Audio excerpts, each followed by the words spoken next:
Hi hello నమస్తే. ఈరోజు మా ఇంటి వంట హెల్దీ ఫుడ్స్ రెండు చేస్తున్నానండి. ఒకటి వాకాయ పప్పు, రెండోది పనగంటి కూర ఫ్రై అండి.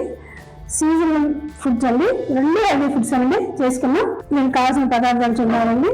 వాకాయ, కందిపప్పు, పచ్చిమిర్చి, కొత్తిమీర, ఉల్లిపాయలండి, ఎల్లిగడ్డలు, పోపుకి ఆవాలు, జీలకర్ర, ఎండుమిర్చి, ఆయిల్, ఒక స్పూన్ నెయ్యి వేస్తామండి, ఉప్పు, కారం, పసుపు అంతేనండి. దీనికి కావాల్సిన పదార్థాలు ఇలా మొత్తం ఇలా తీసేసుకున్నానండి.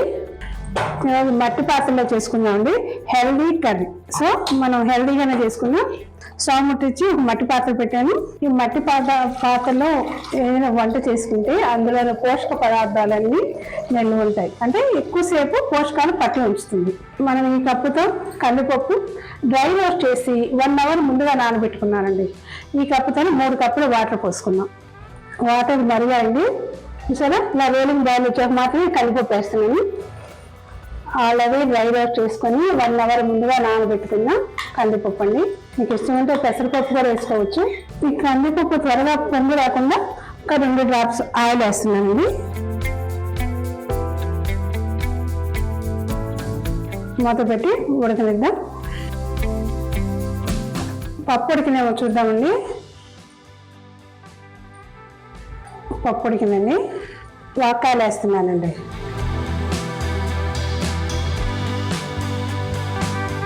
ఒక 5-6 పచ్చిమిర్చి కూడా కట్ చేసి పెట్టుకున్నానండి. పచ్చిమిర్చి వేస్తున్నాను. ఇలా పొడవుగా సన్నగా తరుక్కున్న ఉల్లిపాయలు వేస్తున్నానండి. కొద్దిగా కొత్తిమీర వేస్తున్నానండి. ఒక 1/2 స్పూన్ పసుపు, ఒక 1/2 స్పూన్ వరకు కారం వేస్తున్నానండి. ఇది ఉడికే వరకు టైం పడుతుందండి. దీన్ని పక్క స్టవ్ మీద షిఫ్ట్ చేసి పనగంటి ఫ్రై చేసుకుందాం. పనగంటి కూర కూడా మట్టి పాత్రలో చేసుకున్నామండి. ఇంకో 4 స్పూన్ల వరకు ఆయిల్ వేస్తున్నానండి. ఆయిల్ హీట్ ఎక్కింది.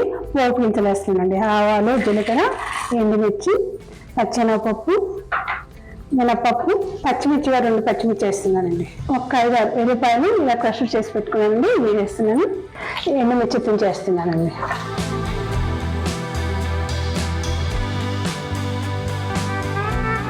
రెండు రెమ్మల కరివేపాకు తుంచేసుకున్నామండి.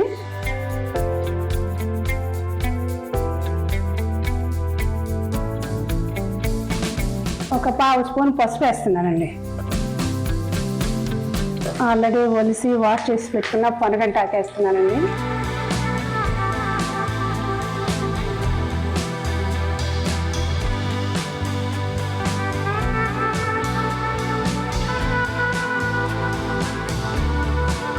ఆకు ఉడికిందేమో చూద్దామండి. ఒక 75% వరకు ఆకు ఉడికిందండి. మనం ఆల్రెడీ నానబెట్టుకున్న పెసరపప్పు అంటే ఒక 50 గ్రామ్స్ వరకు నానబెట్టుకున్నాం కదండి, దాన్ని వేస్తున్నాను. డ్రై రోస్ట్ చేసి 1 అవర్ ముందుగా నానబెట్టుకున్నానండి.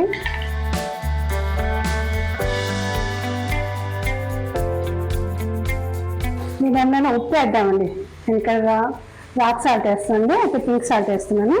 1 స్పూన్ వరకు సాల్ట్ వేసానండి.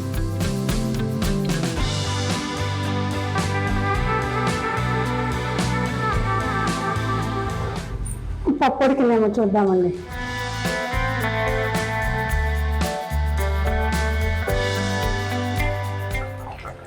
వాకాయ ఉడికితే పప్పు ఉడికిపోయి వాకాయ ఉడికిందండి. 1 స్పూన్ వరకు సాల్ట్ వేద్దామండి. ఇంతవరకు మనం సాల్ట్ వేయలేదు కదా, సాల్ట్ వేద్దాం. ఆల్రెడీ వాకాయలో ఉన్న పులుపు సరిపోద్దండి, మనం చింతపండు వేయక్కర్లేదు. పప్పు కొద్దిగా వెనుక్కున్నామండి.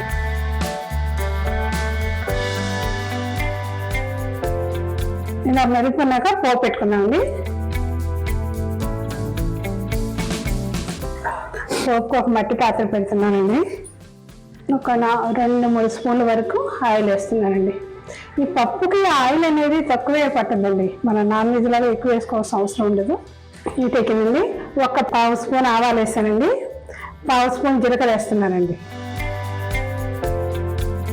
ఉల్లిపాయ, ఒక చిన్న ఉల్లిగడ్డ కట్ చేసి పెట్టుకున్నానండి. ఉల్లిపాయలు వేస్తున్నాను. క్రష్ చేసుకున్న ఎల్లిపాయలండి ఒక 4 వేస్తున్నానండి. ఎండుమిర్చి తుంచేస్తున్నాను.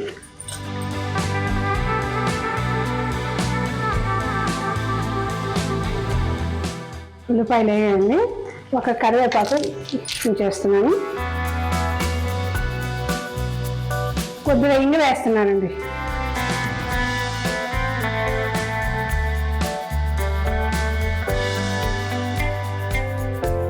ఆల్రెడీ మెదుకున్న పప్పు పోస్తున్నానండి.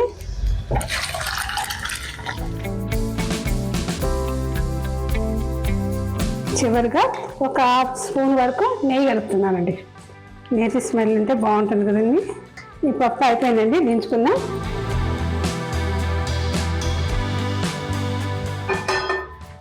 ఒక 3 ఎండుమిర్చి వేస్తున్నానండి. ఒక 2 స్పూన్ల పల్లీలు, ఒక 2 టీ స్పూన్ల పుట్నాల పప్పు అండి, ఒక 2 ఇంచులు కొబ్బరి వేస్తున్నానండి. ఎండు కొబ్బరి. ముందు పల్లీలు వేస్తాను, తర్వాత కొబ్బరి వేస్తున్నానండి. పుట్నాల పప్పు. ఈ వాక్కాయతో మనం చాలా వెరైటీ చేసుకోవచ్చండి. ఆల్రెడీ పచ్చడి వీడియోలో పెట్టేశాను. మనం వాక్కాయతో పప్పు చేసుకోవచ్చు, పులిహోర చేసుకోవచ్చు, ఇంకా నిల్వ ఊరగాయ కూడా పెట్టుకోవచ్చు అండి.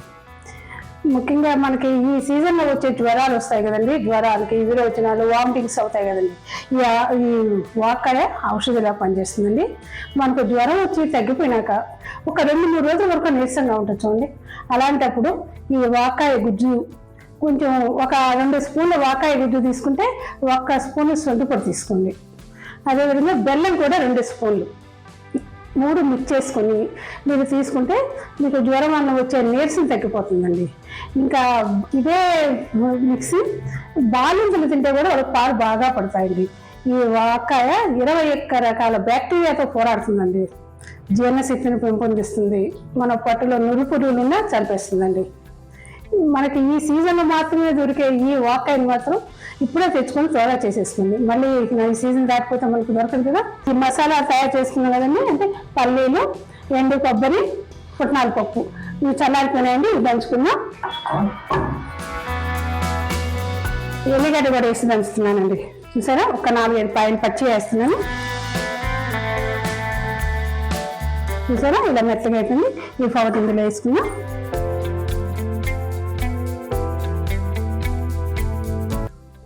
ఇందులో నెయ్యి మిక్స్ చేసుకోవడం మర్చిపోకండి. 1 స్పూన్ నెయ్యి వేసానండి. ఇలా పైన వేసుకోవటం ఇష్టం లేకపోతే పోపులో కూడా వేసుకోవచ్చండి. చివరిగా కొత్తిమీర వేసుకుంటే ఈ పొనగంటి ఫ్రై కూర 2 అయిపోయిందండి. ఒక సర్వింగ్ బౌల్లో తీసుకుందామండి. పొనగంటి కూర అయిపోయింది. ఈ పప్పును కూడా డిష్ అవుట్ చేసుకుందామండి.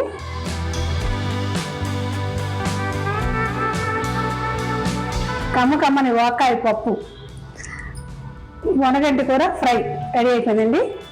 ఈ సీజన్లో దొరికే పొనగంటి కూర కూడా ఈ సీజన్లో మనకు విరివిగా లభిస్తుందండి. ఈ వాక్కాయ కూడా ఈ సీజన్లోనే దొరుకుతుందండి. మనకి ఏ సీజన్లో దొరికే ఫ్రూట్సే తినాలంటారంటే ఫ్రూట్స్తో పాటు మనం ఏ సీజన్లో దొరికే ఆ కూరగాయలు మనం తీసుకోవాలండి. అందులో ఆ టైంలో తీసుకుంటేనే మనకి ఔషధ గుణాలు ఎక్కువ ఉంటాయి.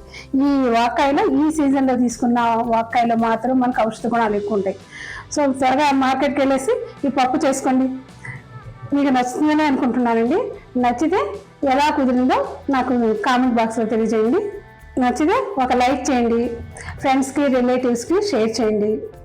మీరు ఇంకా సబ్స్క్రైబ్ చేసుకోకుండా చూస్తుంటే సబ్స్క్రైబ్ చేసుకొని నాకు సపోర్ట్ ఇవ్వండి, మీ అడ్వైజ్ ఇవ్వండి. Thank you all.